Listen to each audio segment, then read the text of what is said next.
Salut les belles âmes, nous voilà de retour.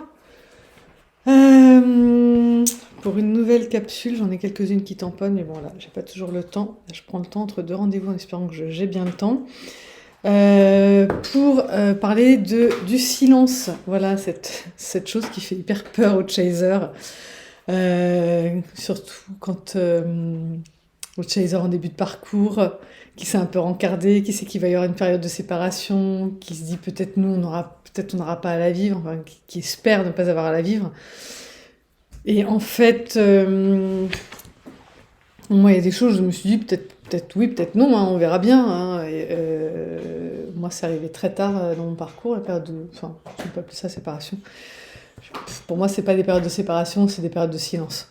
Euh, Il n'y a pas de séparation. Je me suis jamais sentie séparée. Donc, il n'y a pas de séparation. Voilà, il peut y avoir des silences 3D. Parce que pour moi, il y a du silence 3D et il y a du blabla 5D. Donc, il n'y a pas des réelles coupures. Peut-être qu'un jour, voilà, par-ci, par-là, mais c'est tout.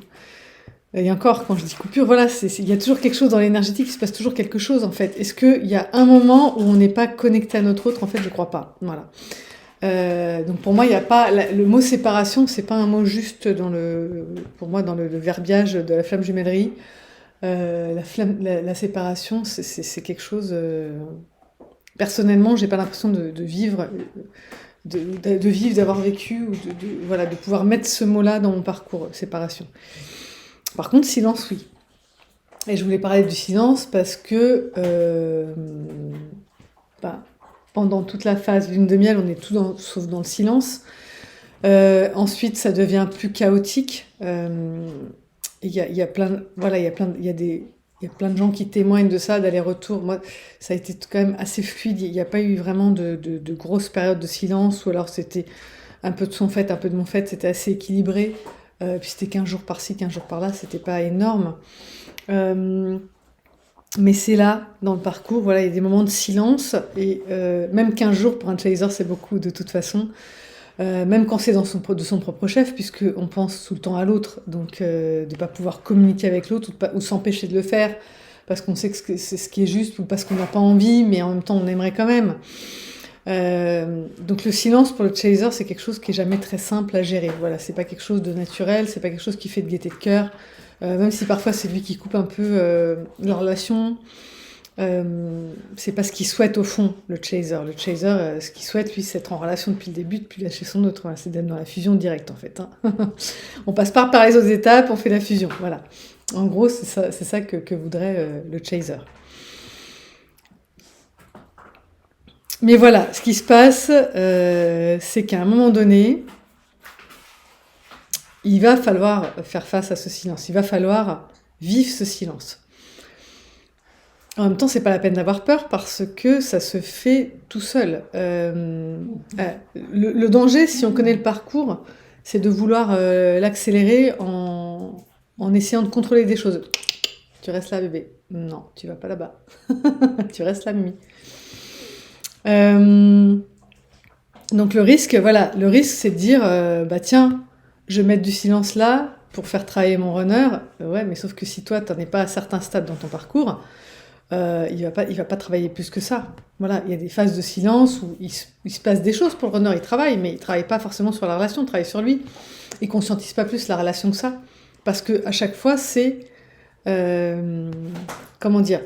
L'autre, il en est là où on en est, ou il est juste derrière, mais en tout cas, c'est toujours relié à nous où on en est. Donc ça sert à rien de vouloir prendre le contrôle du cheminement en installant exprès un silence en se disant bah voilà comme ça il va plonger plus vite et puis on va plus vite sortir. Bah non, moi je le vois tous les jours en consultation, il y a plein de chasers qui me disent ouais mais mon runner si jamais qui se posent des questions où il en est, est-ce qu'il va travailler, ce que ci, ce que ça, alors que dans ce que me raconte le chaser il y a encore plein de boulot mais il le voit plus. Moi j'ai déjà bien avancé, bah ouais mais attends là non.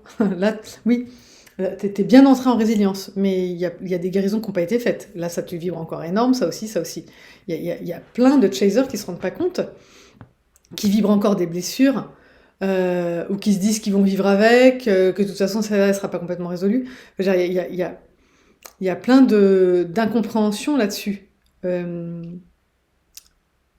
Et je pense que quand on est bien avancé sur le chemin de la guérison. On ne se pose pas la question... si on se pose la question de son autre, c'est plus pour lui envoyer de l'empathie, parce qu'on sait que c'est difficile, parce qu'on sait que c'est dur. Enfin, moi, la seule chose que je peux envoyer aujourd'hui à mon autre, c'est de l'empathie, c'est de la compassion, c'est tout ce que tu veux. Hein. Des prières, des trucs... parce que c'est hyper difficile de faire face à tout ça, sachant que le runner, il y fait face en moins de temps que nous, donc il se prend piano sur piano sur piano sur piano. Enfin, je veux dire, à un moment donné, quand ça s'accélère à la fin, c'est douleur sur douleur sur douleur sur douleur. Voilà, chacun son processus de guérison, mais putain, c'est... Moi, c'est pas que je le souhaite à personne, à la fois je le souhaite à tout le monde, mais en même temps, je sais que c'est dur. Donc, quand on sait que c'est dur comme ça, on peut que envoyer de la compassion et de l'empathie à l'autre. Enfin, moi, c'est la seule posture qui me semble juste. Mais pour arriver là, il faut déjà avoir pas mal guéri soi-même. Sinon, on peut pas être avec l'autre parce qu'on est déjà trop avec soi, ou dans ses marasmes, ou dans ses colères, ou dans ses... On l'a tous fait, hein, on l'a tous été à un moment donné dans le parcours. Donc le silence, à un moment donné, il est nécessaire. Pourquoi ? Alors c'est quand le chaser...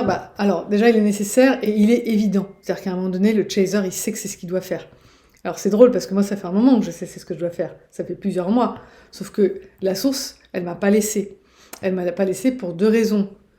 Le silence, il va être bénéfique au travail du runner s'il a pris quelques portes avant qu'on va lui envoyer driver par la source. Okay, et les portes, je l'ai déjà dit dans une autre vidéo, c'est pas difficile d'envoyer une porte à un runner, il suffit d'envoyer de l'amour. Voilà, c'est tout simplement. Donc quand on lui fait une déclaration, qu'on l'appelle par un petit nom, ou qu'on... 2 secondes, hein, tout est pas... Je vais fermer la porte parce que ça va me laisser. Voilà.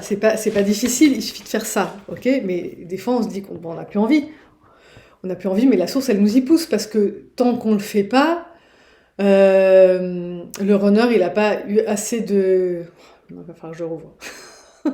Ouais, prenez des animaux qui disaient. Je te sors, mais tu rentres plus, hein, parce que là, je vais pas m'en sortir avec vous, mais c'est pas possible. Allez, tu sors, parce que là, les enfants, ça suffit le barouf. Donc voilà, pardon, ça va être bon maintenant. Mince, qu'est-ce que je disais ? Oui, nous, les chasers, pour plonger, on a eu besoin de pic de notre runner, puis hop, il y a un processus, voilà. Il nous fait comprendre à quel point on est important pour lui, et il est important pour nous, notre runner, et ensuite il se carapate, voilà, d'une certaine façon, hein, soit verbalement, soit peu importe, et paf, on plonge dans notre nuit noire. Donc il y a un processus pour qu'il nous emmène à la nuit noire. Ça se fait avec des jalons qui sont posés. Bon, nous, notre runner, il faut qu'on lui fasse vivre la même chose. Et on est drivé par la source pour ça.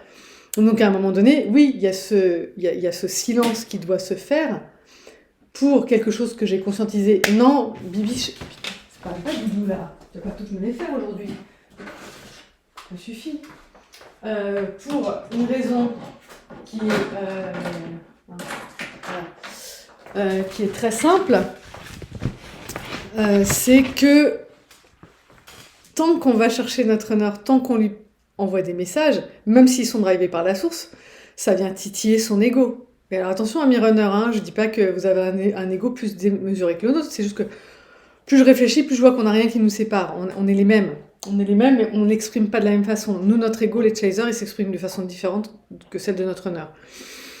Toujours est-il que tant qu'on lui donne du grain à moudre, c'est-à-dire que tant qu'on est dans cette communication, l'ego, il a quelque chose auquel se raccrocher. Et il va s'en servir. Il va dire non, mais là, tu te fais des films. Entre nous, c'est que de l'amitié. Enfin, voilà, tout le monde s'est pris des portes de l'ego d'une façon ou d'une autre. Hein. Je peux pas quitter mon conjoint. Je vois pas les choses comme toi. Peu importe qu'on s'est pris. En tout cas, quand t'envoies un message en tant que chaser, tu donnes du grain à moudre à l'ego de ton runner. Et du coup, ça l'empêche, quelque part, ça lui permet, en tout cas, de retarder cette plongée. Ok ? Mais ça fait partie du processus. Hein. Il faut pas essayer de prendre le contrôle là-dessus. Ça ne sert à rien. Moi, j'essaie de vous éclairer en fonction de ce que je comprends aujourd'hui. Mais ça ne veut pas dire qu'il faut le faire avec du contrôle. Je n'ai pas d'autres mots. Enfin, voilà, ça se fait tout seul. Ça se fait parce que ça devient une évidence. Parce que c'est ça qui doit se passer à ce moment-là. De toute façon, sinon, ça va se casser à un moment donné. Voilà. Donc moi, j'ai cru que ce silence, il devait se passer avant. J'ai essayé de le maintenir, mais la source ne m'a pas laissé le maintenir.